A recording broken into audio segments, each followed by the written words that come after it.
Donc la raison pour laquelle les hybrides vont passer inaperçus, c'est qu'ils vont générer une molécule spéciale qui est un composé dérivé des péritrénoïdes, qui va générer une force magnétique autour de la boîte crânienne des individus.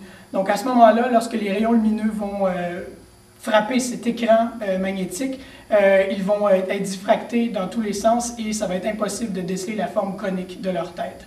C'est ce qui fait qu'ils passent complètement inaperçus en société, là.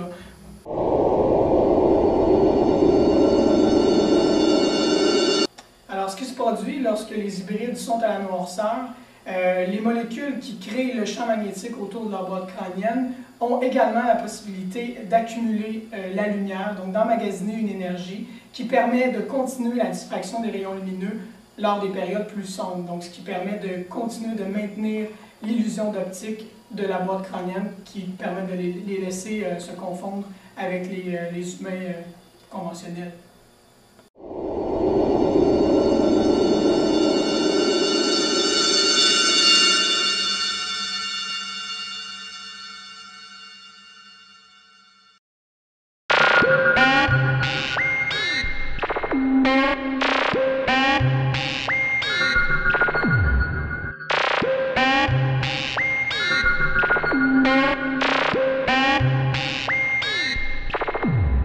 Ça fait 5-6 ans de ça. Au mois de janvier, à peu près, il faisait super fret comme un matin, moins 25, moins 30. J'étais ici en train de souper avec ma blonde.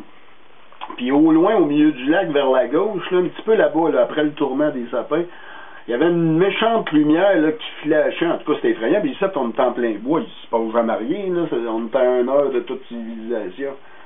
Fait qu'on on lâche le souper, on s'habille. On marche jusqu'au milieu du lac vers la gauche, puis là on rentre dans le bois, on fait à peu près 150-200 pieds.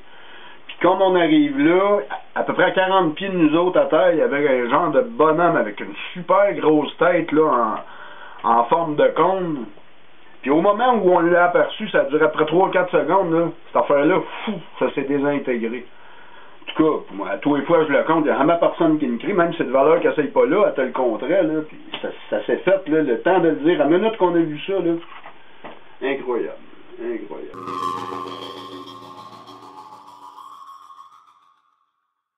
Alors, lors de la mort, ce qui est encore très mystérieux, mais qui semble être plausible, c'est qu'il y a une défaillance au niveau du système circulatoire, donc qui prive tous les tissus d'oxygène et qui entraîne une dégradation et une dégénérescence tissulaire instantanée. Donc, ils sont complètement désintégrés aux formes de poussière et à ce moment-là, on ne peut plus détecter la forme de vie ou de déceler de corps dans l'environnement.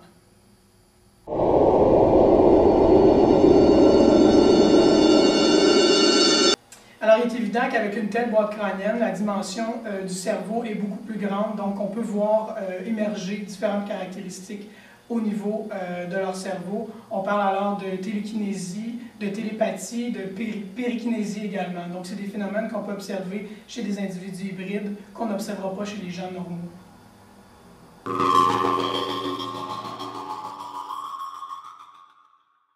Donc, oui, effectivement, certaines molécules, parties infimes moléculaires peuvent être décelées au niveau des poussières des cadavres, mais c'est des travaux qui sont en cours, donc il y a certaines recherches qui essaient de prouver que c'est directement relié avec ces origines de ces hybrides-là. Donc.